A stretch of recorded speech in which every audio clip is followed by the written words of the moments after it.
Un appel d'offres arrive dans votre boîte mail, réflexe habituel, on le transmet à l'avant-vente, il y travaille, il prépare la réponse et on renvoie au client. Si vous vous reconnaissez dans ce cas de figure, vous avez un vrai problème. Parce que ce que je décris ici, c'est un processus séquentiel, ça n'est pas une stratégie. Et s'il y a une chose que j'ai découvert très rapidement dans ma carrière commerciale, c'est que lorsqu'un appel d'offres arrive de nulle part, c'est qu'il a probablement déjà été rédigé par quelqu'un d'autre. En clair, un concurrent déjà dans la place. Donc vous n'êtes pas en train de répondre à une opportunité ici, vous jouez le rôle du challenger dans un match qui est déjà orienté. Et là, le commercial dans cette photo a un rôle essentiel. Laissez-moi vous décrire un cas réel. Un commercial reçoit un appel d'offres par email d'une entreprise non cliente. Il le transfère sans l'avoir lu, sans avoir contacté le client, sans avoir posé une seule question. L'avant-vente répond, il récupère la question et il le retourne au client par email de nouveau. Détail important que je ne vous ai pas donné, entre la réception et la transmission à l'avant-vente par le commercial, 2 semaines se sont écoulées. C'est un cas extrême, mais on le trouve régulièrement si l'on creuse un peu. Et ces variantes existent dans presque toutes les entreprises que je rencontre.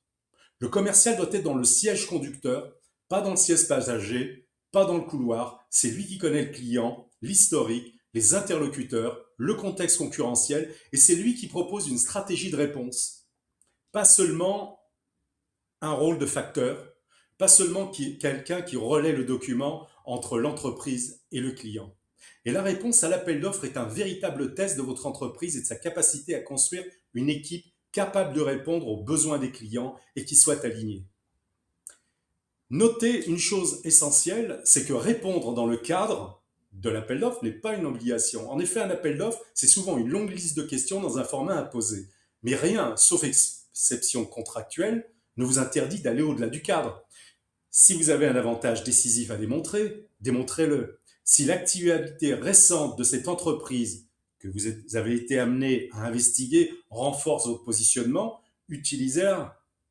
Considérez le cadre comme un plancher et pas comme un plafond. Alors, posons la question du go, no-go, qui est absolument essentiel dès lors que vous avez des appels d'offres, dès lors que vous travaillez avec des entreprises d'une certaine taille. Tous les appels d'offres ne méritent pas une réponse. Dans les entreprises à fort contenu technologique ou autres, je constate régulièrement que le go-no-go se résume presque toujours à une seule question. Est-ce qu'on peut le faire techniquement? Est-ce qu'on a la capacité technique à répondre à ces questions? C'est nécessaire, mais ça n'est vraiment pas suffisant. Et il est impératif de se poser les questions qui manquent ici.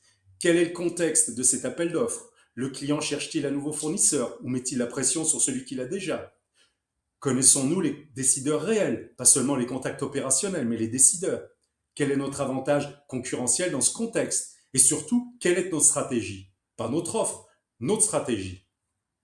Parce que répondre à un appel d'offres, c'est un acte commercial.